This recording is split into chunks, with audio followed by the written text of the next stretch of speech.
کردار یہ ایک پرسنالٹی نہیں، ایک شخص نہیں ہے. اب یہاں پہ یہ نہیں کہ ہم شروع ہو جائے کہ ان پہ لعنت کریں نا، یہ کردار ہے. یہ کردار آپ کو اپنے سامنے نظر آتے ہیں. آج اگر تاریخ پڑھی ہوتی تو آج کنفیوز نہیں ہوتے، فوراً پتا چلتا کہ کون کیا ہے، کس کا موقف کیا ہے. ابھی ابا عبداللہ نے دیکھے خلیفہ دوم کی فضیلت بیان کی کہ حق کو باطل کے مارکے میں وہ حق کا ساتھ دیتا، وہ میرے ساتھ ہوتے. بنائے نا، آپ کلپ بنائے نا امام حسین کے خلاف، آپ نکالے نا ویڈیو. آپ استاد محترم کے خلاف تو نکالتے رہتے ہو بیٹھ کے، اب امام حسین کے خلاف نکالیں آپ. یہ تو موسوعات کلمات حسین میں صاف روایتیں لکھی ہوئی ہیں، مستند شیخ مفید کی کلیئر لکھی ہوئی ہے. اب نکالیں آپ شیخ مفید کے خلاف نکالنے چلے، امام حسین کو بخش دیں آپ کہ یہ کیا بات ہوئی، کیسے فضائل بیان کی ہے. جس کی جو خوبی ہے وہ خوبی ہے. ضروری تو نہیں ہے کہ ایک انسان کے اندر ہر چیز بری ہوتی ہے، یہ تو نہیں ہے. جو اچھائی ہے وہ اچھائی ہے. اگر ہر چیز بری ہوتی تو رسول اللہ اپنے ساتھ کیوں رکھتے ان کو؟ کیوں رسول اللہ نے سورہ براءت ان کے ہاتھ میں دی کہ جائیں؟ اگر ہر چیز آپ کہتے ہو بری تھی ان کے اندر تو رسول اللہ نے اتنا برا انتخاب کیا کہ تو آپ رسول اللہ کی شخصیت کو مجروح کر رہے ہو معاذ اللہ. یہاں پر اگر اتنی بری تھی تو کیوں شادی کی رسول اللہ نے؟ آپ رسول اللہ کو معاذ اللہ کیا سمجھتے ہو؟ کم عقل سمجھتے ہو؟ یہ سمجھتے ہو آپ کہ آپ اتنی لعنتیں کرو، اتنا رگڑا لگا دو جیسا معاذ اللہ رسول اللہ کو تو کچھ بھی پتا نہیں تھا. یہ تو پڑھ رہے ہیں نا، امام حسین کہہ رہے ہیں، یہ بات پڑھ رہے ہیں، فضائل بیان کر رہے ہیں کہ وہ ہوتا تو کبھی یہ کام نہیں کرتا، وہ یزید کے خلاف قیام کرتا، میرے ساتھ ہوتا وہ. یہ بڑی بات ہے. یہ اب کریں نا بات آپ آ کر یہاں. اگر ہم کریں، تاریخ بیان کریں تو آپ کہتے ہو کہ آپ کی نسل جو ہے، آپ کے آباء و اجداد جو ہیں وہ شیعہ نہیں ہیں، آپ شیعہ نہیں ہو. تو پھر امام حسین پہ بھی یہی اعتراض کرے نا کہ ان کے بھی آباء و اجداد شیعہ نہیں تھے. آئے ثابت کرے ان کا بھی کوئی اور نام تھا امام حسین کا، یہ کوئی اور تھے، ان کا پرانا نام کوئی اور تھا. بتائیں نا آ کر کے. کبھی انسان سوچ بھی نہیں سکتا تھا، کبھی تصور نہیں ہوا تھا کہ مجلس امام حسین علیہ السلام میں کسی شیعہ ممبر سے کسی ایسے کی فضیلت بیان ہو جائے کہ جو مجرم رہا ہو مادر امام حسین علیہ السلام کا. روح کانپ جاتی ہے واقعا کہ کیا ایسا بھی ممکن تھا. لیکن آج ہم دیکھ رہے ہیں کہ ایسا ہو گیا. اللہ جانے آگے کیا کچھ ہونا ہے. تو مجھے نہیں معلوم آپ تک کتنی بات کہاں تک پہنچی ہے، لیکن چونکہ یہ بہت زیادہ سرکولیٹ بھی ہو رہی تھی اور بہت سارے مومنین نے اس پر وضاحت بھی چاہی کہ مولانا صاحب کچھ کہیے گا اس کے بارے میں. اب کیا کچھ کہا جائے کہ بہت بنیاد سے اگر بات کیجئے کہ اگر وہ اتنے ہی برے تھے تو مثال کے طور پر رسول اللہ نے پہلی بات یہ کہ شادی کیوں کی تھی؟ ضرب اللہ مثلا للذین کفروا امرأۃ نوح وامرأۃ لوط كانتا تحت عبدین من عبادنا صالحین فخانتاہما فلم یغنیا عنہما من اللہ شیئا وقیل ادخلا النار مع الداخلین. سورہ تحریم کی آیت ہے. اللہ عز و جل نے کافر عورتوں کے لیے حضرت نوح اور حضرت لوط کی بیویوں کو مثال بنایا ہے. قرآن ہے یہ. امام حسن علیہ السلام نے ازدواج نہیں کیا جادہ بنت اشد سے، تو امام حسن علیہ السلام کا ازدواج کرنا جادہ بنت اشد سے اسے محترم بنا گیا. امام محمد تقی علیہ السلام نے ازدواج نہیں کیا ام فضل سے، ام فضل نے زہر دیا امام محمد تقی علیہ السلام کو تو وہ محترم بنا گیا. ام فضل سے امام محمد تقی علیہ السلام کا ازدواج کرنا ام فضل کو نا. اس میں بے شمار مصلحتیں ہیں. اور سب سے پہلی بات تو یہ کہ ائمہ علیہ السلام نے ظاہر پر عمل کر کے بات آگے بڑھائی. اگر علم غیب ہی سے انہیں سارے معاملات طے کرنے تھے تو پھر امتحان کہاں ہے انسانوں کا؟ اگر زیادہ برے تھے تو سورہ براءت کیوں دیا؟ دیکھیں دیا پھر لے بھی لیا. اگر شروع ہی سے سورہ براءت مولا علی کو دیا جاتا نا سورہ توبہ کہ آپ جا کے پہنچائیے. سورہ توبہ جب نازل ہوا تھا تو مدینہ میں نازل ہوا تھا، مکہ میں جا کے اعلان کرنا تھا. اور اعلان یہ تھا کہ اس کی پہلی آیت اتنی سخت ہے کہ بسم اللہ الرحمن الرحیم ہے نہیں سورہ توبہ میں،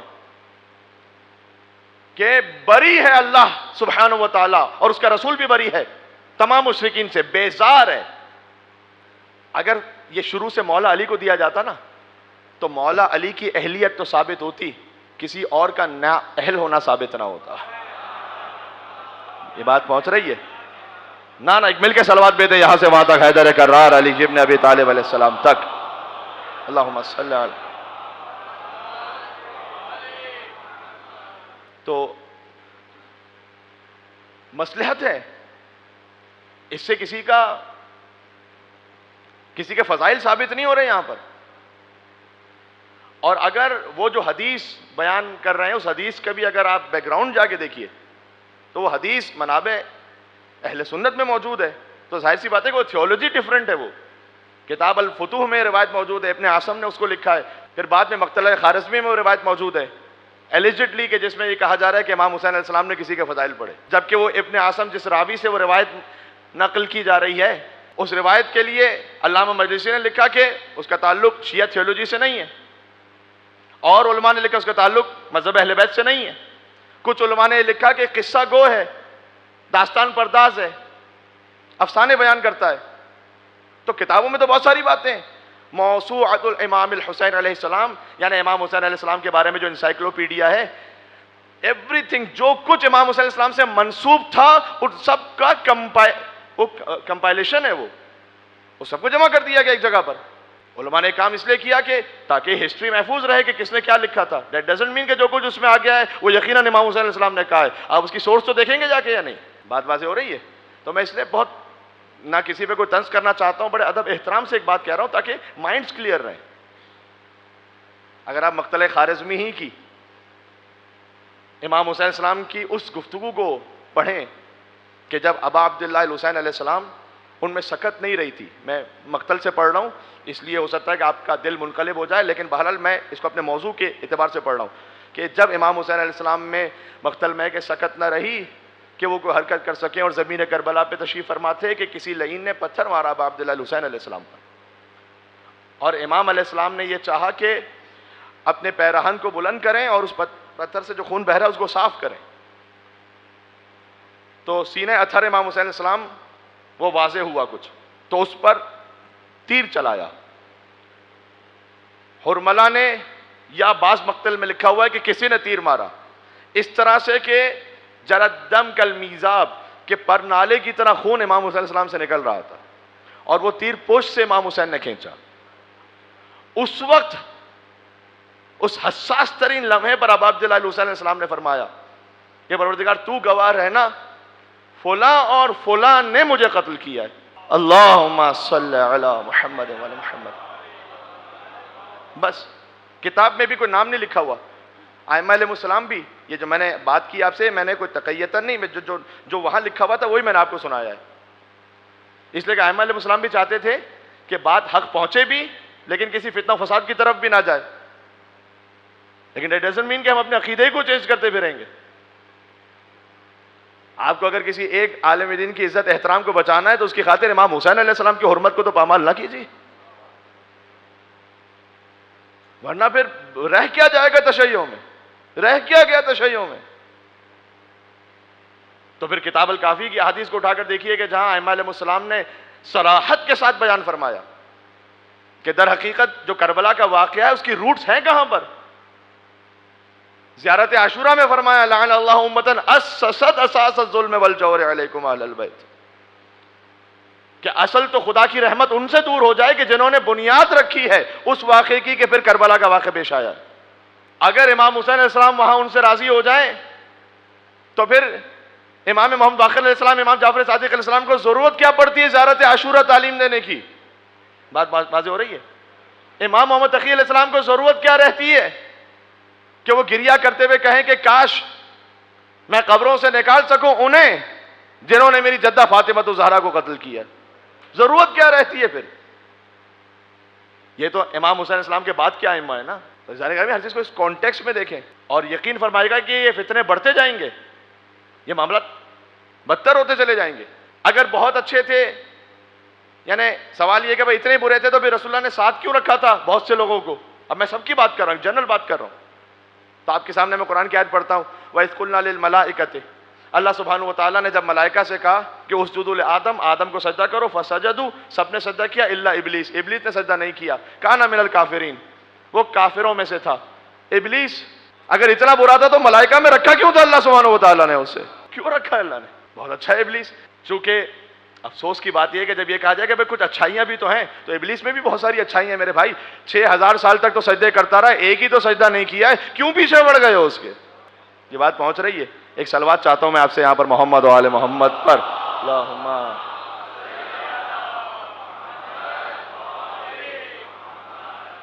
6000 سال تک تو اس نے سجدہ کیا.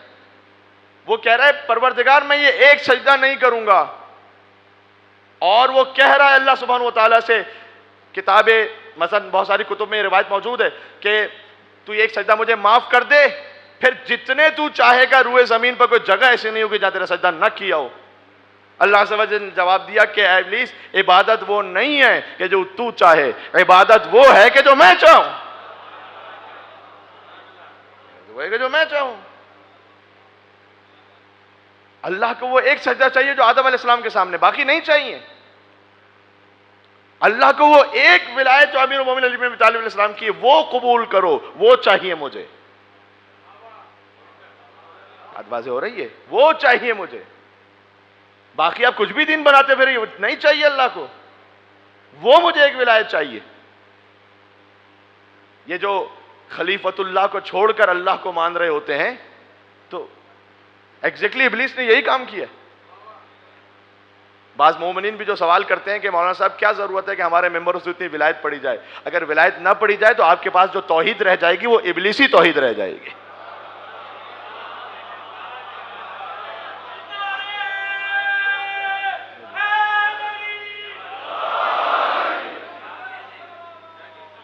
اللہم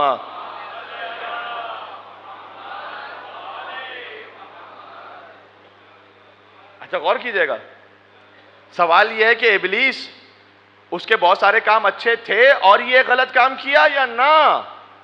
اصل معاملہ یہ ہے کہ خباثت تو پہلے سے تھی, خلافت کے اعلان سے ایکسپوز ہو گیا ہے. وہ بات سمجھ میں آ رہی ہے؟ ایک مل کے اور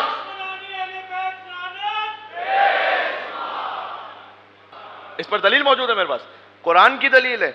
ابھی جو میں نے آیت پڑھی کہ جب ہم نے کہا ملائکہ سے کہ آدم کو سجدہ کرو, انہوں نے سجدہ نہیں کیا, سب نے سجدہ کیا سوائے ابلیس کے. کانا من الکافرین, قرآن کی آیت ہے, وہ تو تھا ہی پرانا کافر. پروردگار کافر تو اب بنائی ہے, ابھی سجدہ نہیں کیا نا, پہلے تو عبادت گزار تھا. یہ کانا مینز, کانا ہے پاسٹ ٹینس, کانا ہے پاسٹ ٹینس. اور یہ لفظ کانا, یہ اردو والا کانا نہیں, عربی والا کانا, یہ آتا ہے کسی کی پاسٹ حالت کو بیان کرنے کے لیے. لہذا بعض مفسرین یہاں کنفیوز ہوئے اور انہوں نے کہا کہ نہیں, چونکہ سم ٹائمز کانا عربک لینگویج میں بمعنی سارا بھی یوز ہوتا ہے. سواد الف را, سارا, سارا کا مطلب ہوتا ہے ہی بیکیم, چینج ہوا وہ, تو وہ کافر بن گیا. انہوں نے کہا یہاں کانا بمعنی ہے سارا, اس لیے کہ پہلے تو عبادت گزار تھا, اب سجدہ نہیں کیا, لہذا یہاں کانا بمعنی ہے سارا ہے. نہ, غلط, کانا بمعنی کانا ہے. آدم علیہ السلام کی خلافت کے اعلان سے ابلیس بے نقاب ہو گیا. غدیر میں علی ابن ابی طالب کی خلافت کے اعلان سے.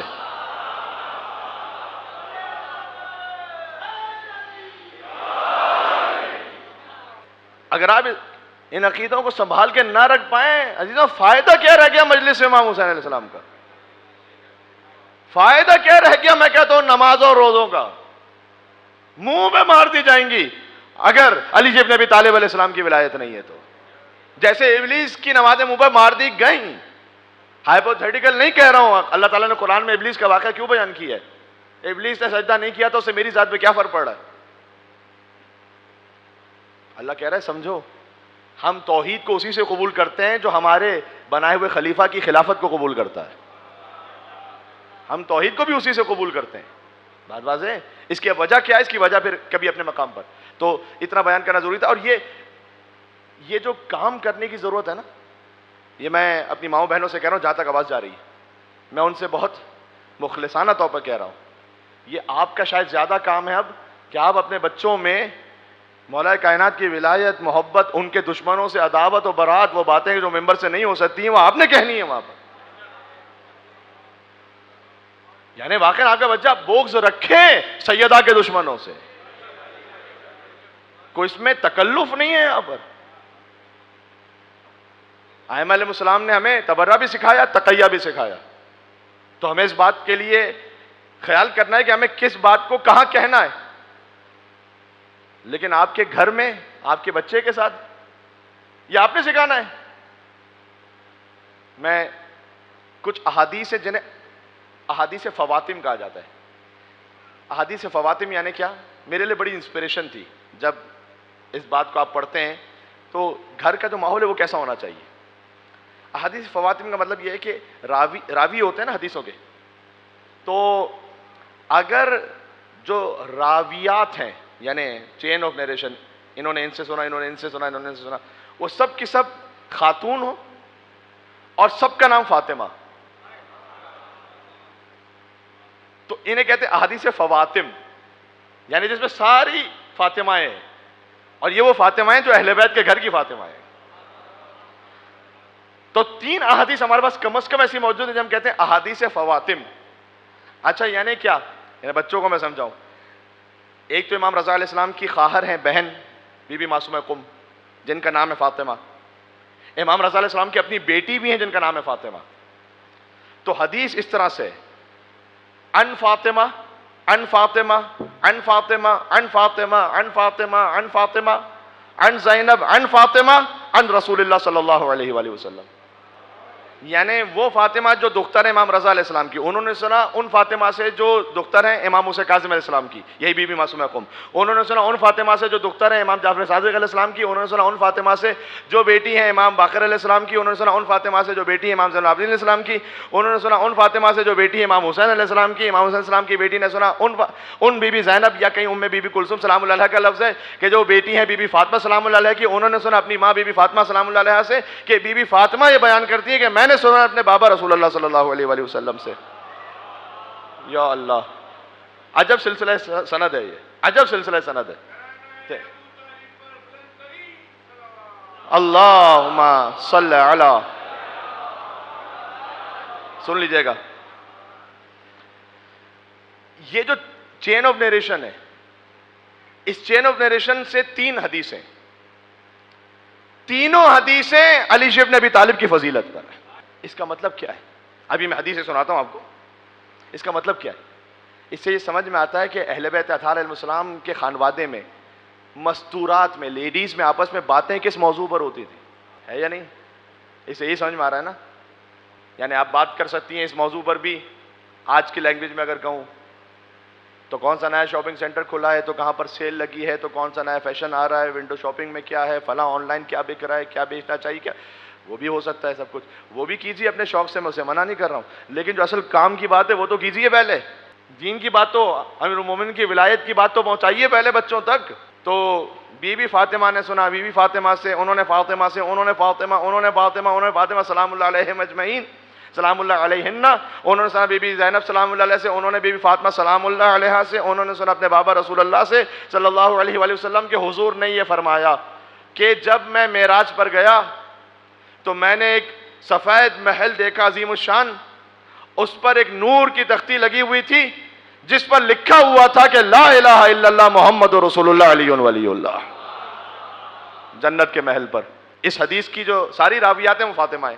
ایک حدیث اس سلسلے میں یہ ہے کہ ان تمام فاطمہوں نے بیان کیا رسول اللہ صلی اللہ علیہ وآلہ وسلم سے کہ حضور نے فرمایا کہ من کنت مولا فہذا علی مولا. حدیث غدیر کی راوی اپنے زمانے میں. بات واضح ہو رہی ہے. اور انت منی بمنزلۃ ہارون من موسیٰ الا انہ لا نبی بعدی. ایک میں اور آپ کو سنانا چاہتا ہوں, اور وہ یہ ہے کہ یہ تو ابھی میں نے آپ کو حدیث کی سند بیان کی ہے امام رضا علیہ السلام کی بیٹی سے. علامہ مرشی نجفی, سب نے نام سنا ہے ان کا, بڑے جلیل القدر عالم دین. انہوں نے سید محمد غماری شافعی سے ایک حدیث کو نقل کیا کہ اپنے خاندان سے, آغا مرشی نجفی کے سلسلے سے, اس خاندان سے لے کر رسول اللہ صلی اللہ علیہ وآلہ وسلم تک تمام خواتین راویات, ان سب کے نام بھی فاطمہ. اس سے ایک بات سمجھ میں آتی ہے کہ فاطمہ سلام اللہ علیہ یہ نام کتنا محبوب اہل بیت علیہ السلام کے خانوادے میں. فاطمہ بنت حسین رضوی نے سنا فاطمہ بنت محمد رضوی, انہوں نے سنا فاطمہ بنت ابراہیم رضوی، فاطمہ بنت حسن رضوی، انہوں نے سنا فاطمہ بنت محمد موسوی، انہوں نے سنا فاطمہ بنت عبداللہ علوی، انہوں نے سنا فاطمہ بنت حسن حسینی، انہوں نے سنا فاطمہ بنت ابو ہاشم حسینی، انہوں نے سنا فاطمہ بنت محمد بن احمد بن موسیٰ مبرقہ، انہوں نے سنا فاطمہ بنت احمد بن موسیٰ مبرقہ۔ موسیٰ مبرقہ وہ کہ جو امام محمد تقی علیہ السلام کے بیٹے ہیں، جو برقع رکھتے تھے اپنے چہرے پر، اس لیے کہ اتنا زیادہ نور ان کے چہرے اقدس سے جاری ہوتا تھا کہ جہاں سے گزرتے تھے تو لوگ صفے بنا کر کھڑے ہو جاتے تھے اپنا کام چھوڑ کر، اور ان کے چہرے کو دیکھنے لگتے تھے تو وہ جہاں جاتے تھے تو وہ برقع رکھ کے جاتے تھے تاکہ معمولات زندگی متاثر نہ ہو۔ تو انہی کی جو پوتی ہیں فاطمہ بنت محمد بن احمد بن موسیٰ مبرقہ، انہوں نے سنا فاطمہ بن احمد بن موسیٰ مبرقہ، انہوں نے سنا فاطمہ بنت موسیٰ مبرقہ۔ ان فاطمہ نے سنا فاطمہ بنت علی ابن موسیٰ الرضا، انہوں نے سنا فاطمہ بنت موسی کاظم، انہوں نے سنا فاطمہ بنت جعفر صادق، انہوں نے سنا فاطمہ بنت محمد باقر، انہوں نے سنا فاطمہ بنت زین العابدین علیہ السلام، انہوں نے سنا فاطمہ بنت حسین علیہ السلام، انہوں نے سنا فاطمہ یا زینب بنت فاطمہ سلام اللہ علیہ، انہوں نے سنا فاطمہ بنت رسول اللہ صلی اللہ علیہ وسلم کے فاطمہ بنت رسول اللہ صلی اللہ علیہ وسلم نے بیان فرمایا کہ میرے بابا رسول اللہ صلی اللہ علیہ وسلم نے بیان کیا، آیت اللہ مرشی نجفی سے لے کر رسول اللہ تک ساری راویات خواتین اور سب کا نام فاطمہ، کہ یہ بیان کرتی ہیں کہ رسول اللہ نے یہ بیان کیا کہ علی من مات علی حب آل محمد مات شہیدہ، جو آل محمد کی محبت میں مر جائے وہ شہید ہے۔ اسے ہمارے خانوادے میں جو مستورات ہیں ان کی ذمہ داری، آپ اپنی ذمہ داری صرف نظر نہیں ہو سکتے۔ غدیر کے خطبے میں رسول اللہ نے باپ کے لیے کہا تھا کہ باپ کی یہ ذمہ داری ہے کہ وہ اپنی اولاد تک اس ولایت کو پہنچائے، یہ غدیر کے خطبے کا لفظ ہے۔ تو آپ کی اپنی ذمہ داری ہے، لیکن میں اپنی ماؤں بہنوں سے کہہ رہا ہوں کہ وہ بھر دیں کوٹ کوٹ کر اپنے بچوں کے دل میں ولایت علی بن ابی طالب کو، کہ پھر کسی کا کوئی کلپ آتا رہے تو بچے کا ایمان متزلزل نہ ہو پھر۔